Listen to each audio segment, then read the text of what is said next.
As you might have heard, the PGA Tour is rolling out a new drug testing program to coincide with the start of the new season in October. In addition to peeing in a cup, we'll now have our blood inspected for performance-enhancing substances like human growth hormone. Our banned list is being updated to match what's used for Olympic athletes, and all suspensions for failing tests will now be announced to the public. No more speculating if so-and-so, who didn't play a tournament for 3 months, really hurt his back, or was in fact quietly suspended for failing a test. Sounds much stricter, right? Well, as a player who has smoked pot regularly for the past few years, I'm not worried. In fact, I applaud what the tour is doing. The devil, you might say, is in the levels. Under the new policy, the amount of marijuana that can be in my system is being raised by a factor of 10. The threshold for failing a test was 15 nanograms, but will now be 150 nanograms.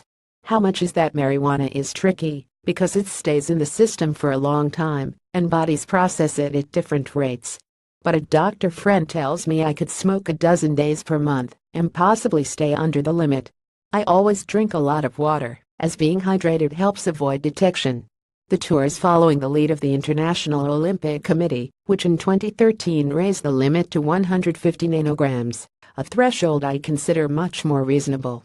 The priority is to prevent athletes from gaining a competitive advantage, not to embarrass them. Among PGA Tour players, no one cares about recreational drugs. As even regular golfers can tell you, ripping a bowl is going to help you make birdies about as much as chugging a beer.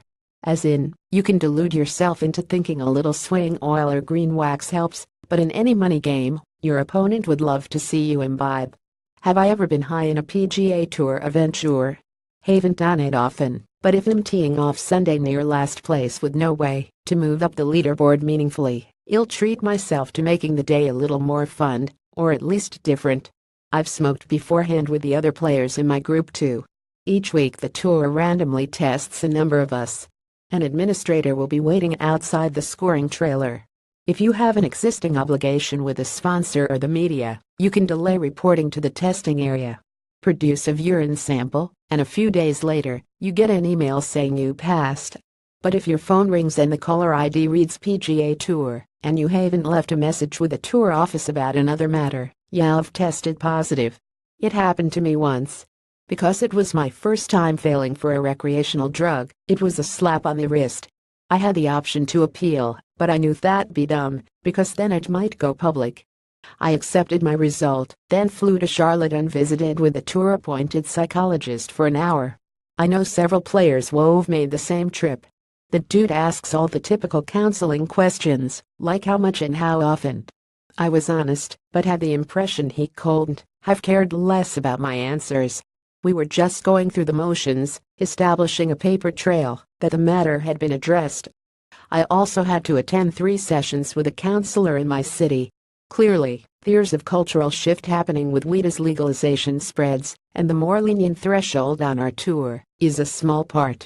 I'm not looking forward to having my blood drawn, but if it catches a few guys trying to get stronger and longer by real cheating, here's my arm. With the new program, the rumor with our disciplinary policy is everybody's slate is wiped clean. So if I fail another test for weed, my worst case scenario would be a flight to Charlotte. With Max Adler, watch Golf Digest videos.